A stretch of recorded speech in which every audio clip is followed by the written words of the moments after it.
Hello, everybody. Elida Zweidler-McKay with ZM Coach, where we're all about helping you take your career to the next level, whether that's through moving up in your own organization, becoming a great leader, really learning how to manage the relationships that you have in your organization, or whether that's about finding your next role.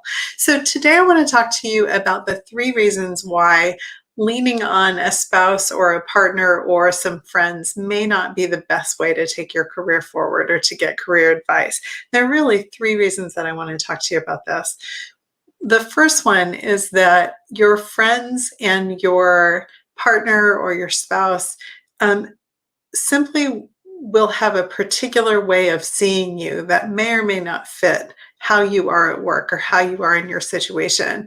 So one of the things that happens in relationships is that we develop patterns with people where we interact with them in a certain way. And the way we interact with a spouse or with a friend or with a partner might be different from how we show up and how we interact in the workplace. We may have a slightly different style at home than we do at work. And so one of the reasons that it can be challenging for a spouse or a partner or a friend to provide good coaching for you when you're in the middle of a career situation or something going on at work where you want some advice is that they're going to see you through the lens of how they see you in your friendship or in your partnership or in your relationship. And that could be very different from how you show up at work.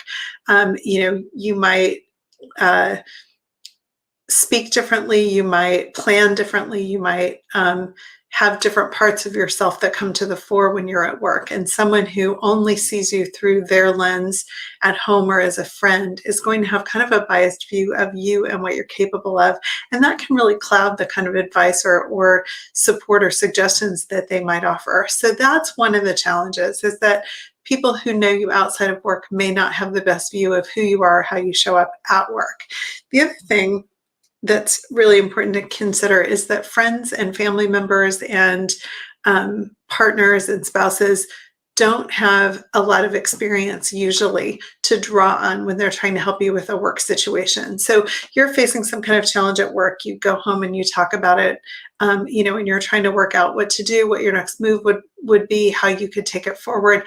Certainly it's helpful to bounce that off of the people around you. But one thing to keep in mind is that most people only have their own experience to draw from, or maybe their experience plus a few people that they've talked to, which is really different from someone who's made a life of working in organizations, coaching organizations, managing and coaching teams, where a typical coach will have worked with dozens and dozens of people through the kinds of challenges that you're facing, which is pretty different unless your partner or your friend is also a coach from what most people experience. Like I said, most people usually experience like whatever their own situation has been and then maybe a few people around them, but they're not going to have the perspective of having worked with people from so many different kinds of organizations and so many different kinds of settings to really have a clear handle on what works and what doesn't and what to watch out for, what some of the pitfalls might be. So the other challenge, the second challenge in really leaning on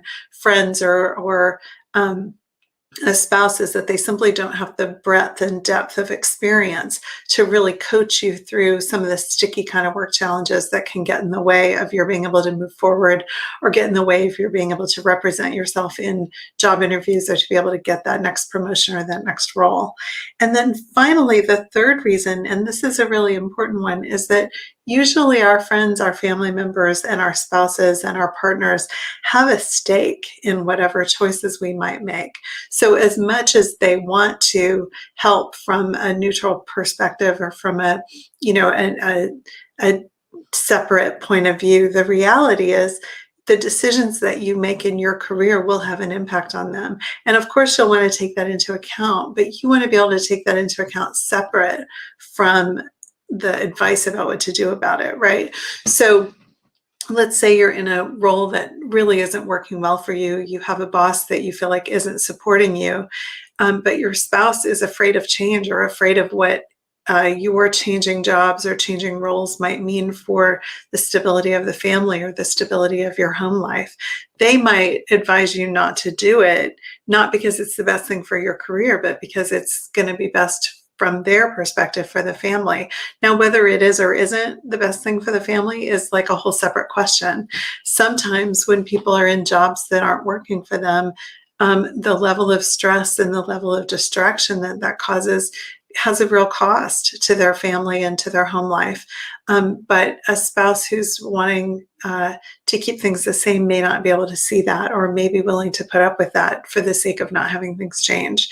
Whereas a coach, if you work with somebody who's outside the family system, outside your normal life, can really help you take all of that into account. And of course, you're going to look at what would the implications be on any changes to your family or your income. But a coach is going to have a more separate point of view about that and be able to really hold the mirror up for you to get really clear about what it is that you want and whether what you want is possible in your current situation.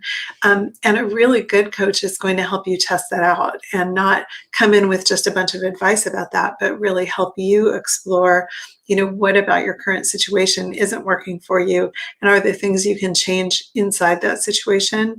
And maybe try some of those out. And then if they're not working, move on. I've done that for several of my clients where they came to me because a work situation, maybe a relationship with a boss or a colleague really wasn't working. And we usually start with really digging into what's going on and can we try to move that needle at all. And in some cases, we've been able to make a shift and a client has been able to find a way to have an impact and find a way to work around the person that's been holding them back and really stay in their role and have a bigger impact and more opportunities. And in other cases, they've tried a bunch of steps. And once they've gone through those steps and they've seen that the boss or the person on the other side isn't stepping up and doing their part, they have a much cleaner, easier decision to leave. So all of that is like the kind of process that a really good coach can help you work through so that it's not about just getting a bunch of opinions from friends and family members and even mentors, but it's really about going through a process of your own decision making where you're exploring and experimenting and growing along the way so that when it's time to make that leap to the next thing, you've got a whole level of skills that you've built up to help you get there. That's very different from like polling your friends to figure out what you should do. So 3 reasons to lean into working with a coach or a professional rather than just relying on friends and family members when it comes to the kinds of career dilemmas that can leave you feeling stuck and frustrated and not sure what to do.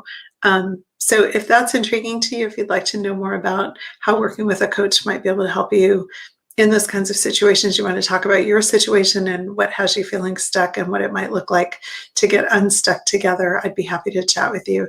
Best thing to do is to book a call with me at zmcoach.com/apply. We'll get on the phone for about 45 minutes and look at what's working in your career and what's not. And if I can help you take a step forward in that, we'll look at what that would take and what that would look like. And if I'm not the right person to do that, I'll point you to someone who is. All right. I look forward to chatting with you. Take care.